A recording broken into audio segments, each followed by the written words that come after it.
안녕하세요. 홍콩시대입니다. 일부에선 도박왕의 어린 시절과 마카오 황제가 되기까지 과정을 간략하게 다뤘는데요. 이번 편은 그의 부인들과 자녀들 이야기로 이어가겠습니다. 첫째 부인. 자녀들의 경우 아들은 돌림자가 유이고 딸들은 돌림자가 초이며 그는 뛰어난 미인들과 4번 결혼해 모두 17명의 자녀들을 두고 있는데요. 첫 부인은 포르투갈 혼혈의 여와나로 당시 마카오 최고의 미녀로 불렸고 19세였던 스탠리오는 17세였던 여와나에게 첫눈에 반해 그녀의 마음을 얻기 위해 포르투갈어를 열심히 공부하여 꼬셨는데요. 4년간의 연애를 마치고 평생 부인은 당신 한 명이라는 약속을 하지만 당시 홍콩 법률상 일부다 처제가 가능해 훗날 이 약속은 어기게 됩니다. 순진한 여와나는 그 말에 감동받아 남편을 밀어주기 시작. 스탠리오가 섬유 할당량에 대한 독점권을 얻도록 도왔으며 포르투갈과 마카오 엘리트 집단에 진입하는 데 중요한 역할을 했습니다. 결혼한 뒤 아들 하유광, 딸 하초영, 하초연, 하초웅 일남 3녀를 낳았으며 하지만 행복은 오래가지 못하는데요. 결혼 10주년의 여와나는 대장염으로 유동식만 먹어 체중이 급감하고 온몸이 심하게 손상되었고 스탠리오는 아내를 런던으로 데려가기 위해 비행기를 전세내고 수술을 받지만 평생을 고생했다고 하며 이 와중에 사업이 바빠 아내 곁에 있어주지 못했는데 첫 부인이 아프니 스탠리오는 자신에게 내조를 잘해줄 여성을 찾는 도중 당시 아름다운 이국적인 외모로 재즈를 즐긴 남경영에게 첫눈에 반하여 새로운 부인을 데려옵니다.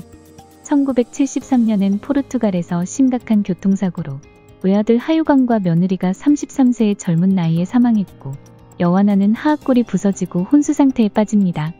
그로부터 2년쯤 지나서야 정신을 차리지만 오랫동안 병상에 누워있어야 했기에 스탠리오는 많은 간병인을 배치하는데 여기서 또 간병인 중 한 명이 세 번째 부인이 됩니다.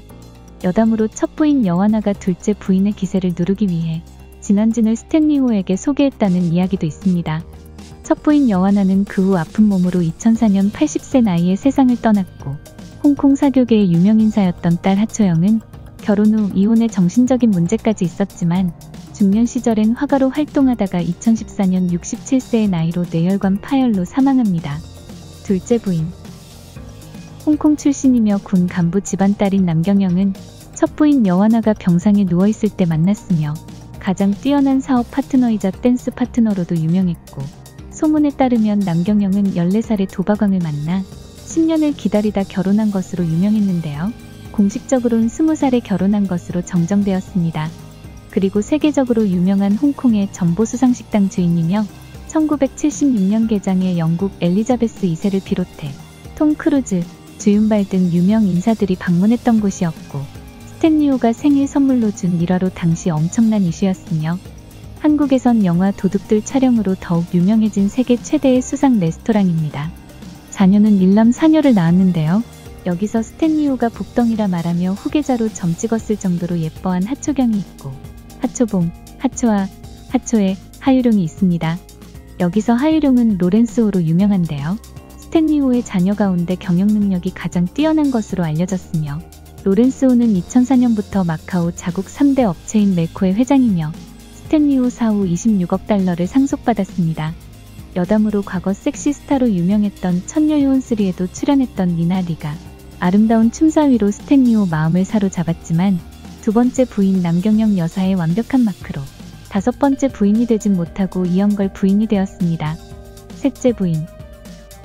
첫 번째 부인의 간병인이었던 진원진은 마카오 출신으로 불우한 가정에서 태어났지만 학업 성적이 매우 우수해 고등학교 졸업한 뒤 간호사로 취직했고 여와나와 관계가 돈독했고 죽기 전까지 가장 정성껏 간호해 주어 홍콩에서도 다른 부인들과 달리 호평을 받고 있으며 아내 중에 가장 조용하고 예의 바른 부인으로 유명합니다.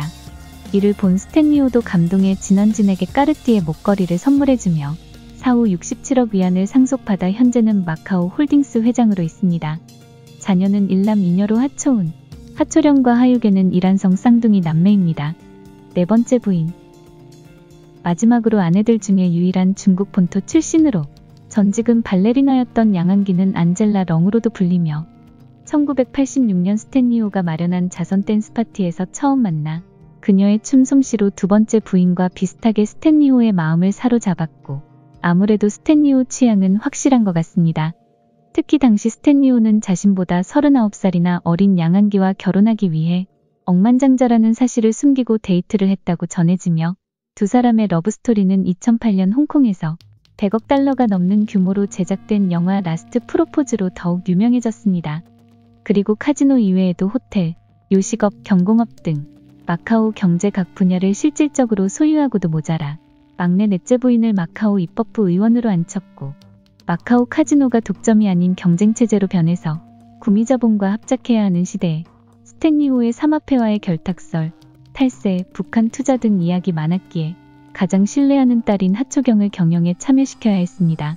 사후 하초경에겐 53억 달러를 상속하였고 MGM 리조트와 50대 50 합작으로 MGM 마카오를 설립하여 경영을 이어가고 있으며 현재도 양한기는 현직 의원으로 왕성하게 활동하고 있고 홍콩의 부동산 거물로 여성갑부 상위 순위에도 올라와 있습니다. 자녀는 3남 2녀로 90년생 하초영은 어머니 양한기와 외모가 매우 닮았고 사치를 잘 부리기로 유명하며 하유형, 하유군, 하유가 99년생 막둥이 하초은이 있습니다. 영향력 변화와 재산. 마카오 반환 이후로도 독점 계약이 끝나는 시기가 다가오면서 독점권을 유지하려고 했지만 그의 바램과 달리 카지노 시장이 개방되었고 당시 중국 공산당의 영향력이 미치고 있었으며 마카오를 좌지우지할 수 있는 스탠리오여도 중국을 지배하는 공산당을 컨트롤할 수는 없었습니다. 그렇게 다른 업체들이 많이 들어오면서 영향력이 줄어들긴 했지만 중국의 경제 성장으로 카지노에서 돈을 탕진하는 여행객들이 계속 늘었고 위기 상황 속에서 카지노 호텔을 추가로 개설할 정도로 강한 영향력 비중은 어느 정도 유지되었습니다. 스탠리오의 성공 신화가 유명하지만 삼합회와 유착, 깨끗하지 않은 돈과 구린 이야기가 많아 한편으로는 비난을 받습니다. 세계 부자 순위 701위에 기입된 적 있으며 포브스 통계로 재산은 8조로 알려져 있지만 상당수의 재산을 차명으로 보유하고 있었기에 실제로는 액수가 훨씬 많을 것으로 추정됩니다. 도박왕 별세와 여담. 스탠리오는 2020년 99세의 나이로 인생을 즐기다 세상을 떠났으며 그는 카지노를 통해 거금을 벌어들였지만 그 위험성도 잘 알고 있어 자신은 게임에 참여하지 않았습니다. 또 2009년부터 2011년까지 유산을 모든 자녀와 부인들에게 공평하게 나눠주었지만 카지노 제국을 자녀들에게 물려주느라 자식들 사이에선 30년째 경영권, 재산 싸움으로 항상 시끄럽고 스탠리오 사후 하초경이 가장 역할을 하며 부인들과 자녀들과 함께 가족 모임을 갖는 걸로 알려집니다. 참고로 가족 관계가 복잡하다 보니 나이 차이들이 매우 심하며 여완화의 자녀인 하초영과 하유광은 셋째 부인 진원진보다 나이가 많고 막내 하초연은 넷째 부인 양한기보다 나이가 많습니다. 그리고 하초영과 막둥이 하초우는 52살 차이가 나지만 자매 관계로 아주 계족보가 따로 없는데요. 스캔들과 수많은 미녀들과 연문들, 자녀까지 많아 깊게 파고들면 10부작도 가능한 인물이라 여기까지 스탠리오에 대해선 마칠까 하는데요. 추후 외전으로 재미있는 이야기들이 있다면 추려서 다뤄보도록 하겠습니다. 시청해주셔서 감사합니다. 구독과 좋아요 부탁드립니다.